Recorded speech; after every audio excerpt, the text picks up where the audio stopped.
नमस्कार दोस्तों, स्वागत है आपका विक्रम का पर हिंदी के महत्वपूर्ण प्रश्नों के साथ में, जो सभी वन एग्जाम में काफ़ी महत्वपूर्ण है। तो चलिए शुरू करते हैं अपने पहले क्वेश्चन से। व्यंजनों के कितने भेद होते हैं? सही आंसर है बी, 3 भेद। 3 भेद में है स्पर्श व्यंजन, अंतस्थ व्यंजन और ऊष्म व्यंजन।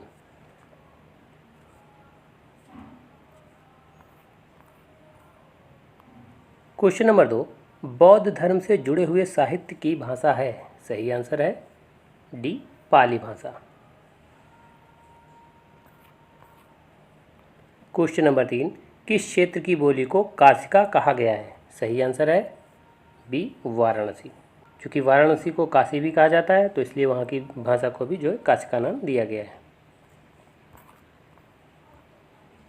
क्वेश्चन नंबर 4, निम्नलिखित में कौन सा वर्ण स्त्रीलिंग नहीं है? सही आंसर है डी, ऊ।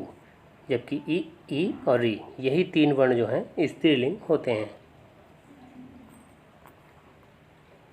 क्वेश्चन नंबर 5, निम्नलिखित में पुर्तगाली भाषा का शब्द नहीं है? सही आंसर है ए, दारोगा।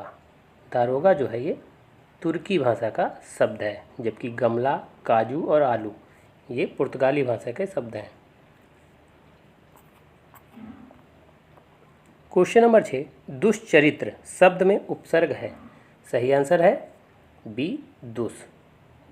सिंपल वाली सा में जो है हलंत का प्रयोग किया जाएगा, क्योंकि यही उपसर्ग का प्रकार है। क्वेश्चन नंबर 7, गुरु के समीप रहकर शिक्षा ग्रहण करने वाला के लिए एक शब्द है? सही आंसर है सी, अंतेवासी। जबकि अपना उद्देश्य पूर्ण होने पर जो संतुष्ट हो उसे कृतार्थ कहते हैं, जो सब कुछ जानता हो उसे सर्वज्ञ कहते हैं, और जो कठिनाई से समझने योग्य हो उसे दुर्बोध कहते हैं। क्वेश्चन नंबर 8, ऐसा ग्रहण जिसमें सूर्य पूरा ढक जाए के लिए एक शब्द है? सही आंसर है ए, खग्रास, या इसे सूर्य ग्रहण भी कहते हैं। क्वेश्चन नंबर 9, मेरे सूट में लगभग 4 मीटर कपड़ा लगेगा निम्न वाक्य में किस प्रकार का विशेषण है? सही आंसर है डी, अनिश्चित परिमाणवाचक विशेषण। परिमाणवाचक का मतलब होता है जिस विशेषण शब्दों से किसी वस्तु की मात्रा या माप तौल का बोध हो। वाक्य में कह रहा है मेरे सूट में लगभग 4 मीटर कपड़ा लगेगा, तो लगभग जो है 4 मीटर कपड़े की बात कर रहा है, तो लगभग का मतलब अनिश्चित है। और चूँकि 4 मीटर कपड़े की बात कर रहा है तो इसलिए परिमाणवाचक, तो अनिश्चित परिमाणवाचक विशेषण होगा।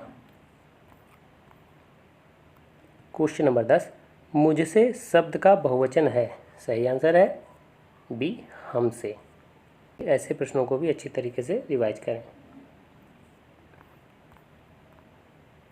क्वेश्चन नंबर 11, सरिता मोहिनी से सुंदर है, इस वाक्य में कौन सा कारक है? सही आंसर है ए, अपादान कारक। अपादान कारक की जो विभक्ति होती है वो से होती है, अलग होने के अर्थ में।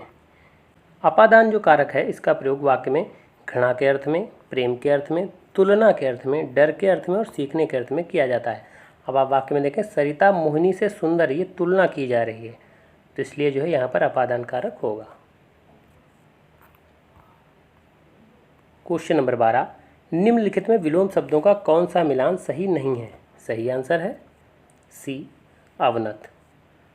अवनत का जो विलोम होता है वो उन्नत होता है, जबकि इप्सित का अंशिप्त, श्री गणेश का इतिश्री और विनत का उद्धत। क्वेश्चन नंबर 13, निम्नलिखित में तद्भव तत्सम शब्दों का मिलान सही नहीं है? सही आंसर है ए, अखरोट। अखरोट का जो है अछोट जो है इसका तत्सम शब्द होता है, लेकिन वहाँ पर छतरी वाली छा का प्रयोग किया जाता है, क्योंकि खा की जगह पर हमेशा छतरी वाली छा का प्रयोग तत्सम में किया जाएगा। कपास का करपास, गोबर का गोमय और ईख का इक्ष जो है तत्सम होता है। क्वेश्चन नंबर 14, निम्नलिखित में मार्तंड किसका पर्यायवाची है? सही आंसर है डी, सूर्य का। सूर्य का दिवाकर, दिनकर, भास्कर, सविता, आदित्य, इस तरीके से सूर्य के पर्यायवाची होते हैं। क्वेश्चन नंबर 15, निम्नलिखित में कौन सा शब्द अशुद्ध है? सही आंसर है बी, अनुग्रहित, जबकि शुद्ध शब्द होता है अनुग्रहित, तो इसमें जो है गृह वाली रा का प्रयोग किया जाएगा। छिद्रान्वेषी, पुनरुत्थान और रचयिता ये शुद्ध शब्द हैं। क्वेश्चन नंबर 16, यशोदा में कौन सी संधि है? सही आंसर है डी, विसर्ग संधि। क्योंकि अगर आप इसका जो संधि विच्छेद करेंगे तो होगा यशः धन दा। इसी तरीके से आप देखें अधोगति, मनोरथ, तपोबल, मनोज, ये सभी विसर्ग संधि के उदाहरण हैं, जबकि देखने से ये लग रहा है कि ये गुण संधि के उदाहरण हैं। क्योंकि गुण संधि में क्या होता है, सिंगल पाई का जो है प्रयोग किया जाता है। क्योंकि आप इसको अगर पढ़ते हैं जैसे अधोगति, मनोरथ, तो अधा धन गति, मनः धन रथ, तपा धन बल, मनः धन जा, तो इसमें भारीपन जहाँ पर भी लगेगा वहाँ पर जो है हमेशा विसर्ग संधि होगी।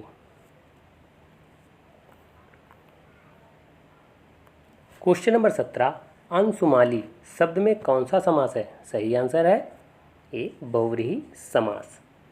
बहुव्रीहि समास का मतलब होता है जिसका पहला पद दूसरा पद प्रधान ना हो बल्कि तीसरे पद की प्रधानता हो, और ये विशेष अर्थ देने वाले होते हैं।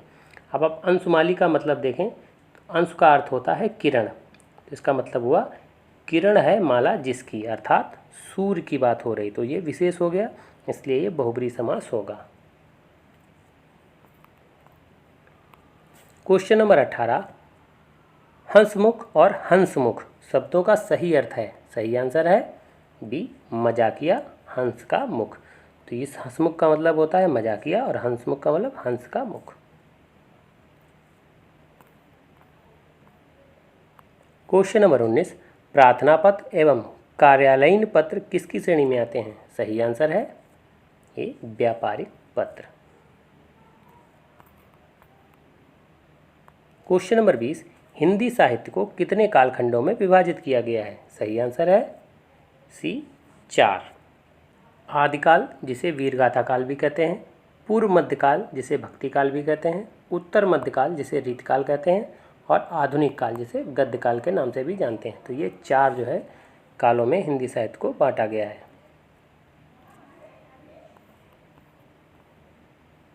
क्वेश्चन नंबर 21, जिससे तुलना की जाए निम्न में उसे क्या कहते हैं?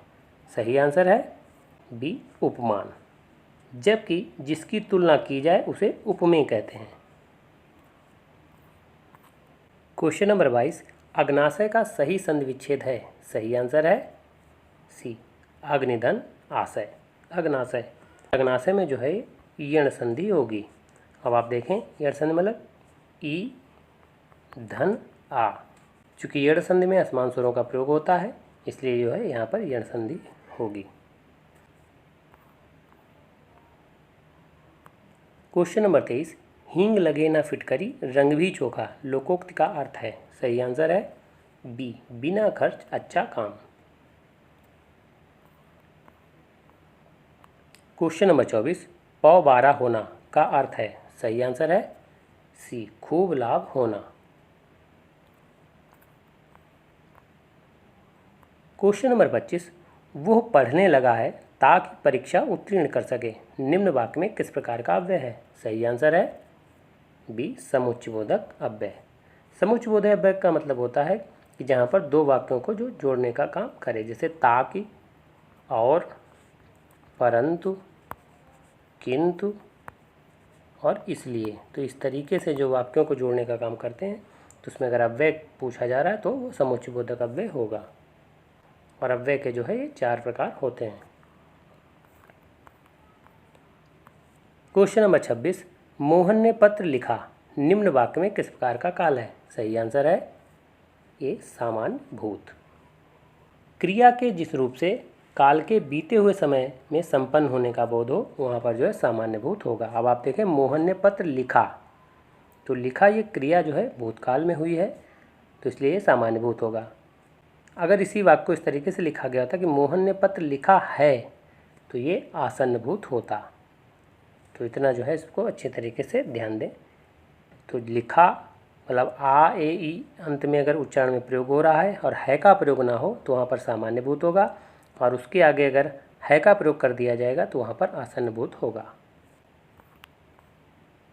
क्वेश्चन नंबर 27, अब उससे चला नहीं जाता निम्न में किस प्रकार का वाक्य है? सही आंसर है सी, भाववाच्य।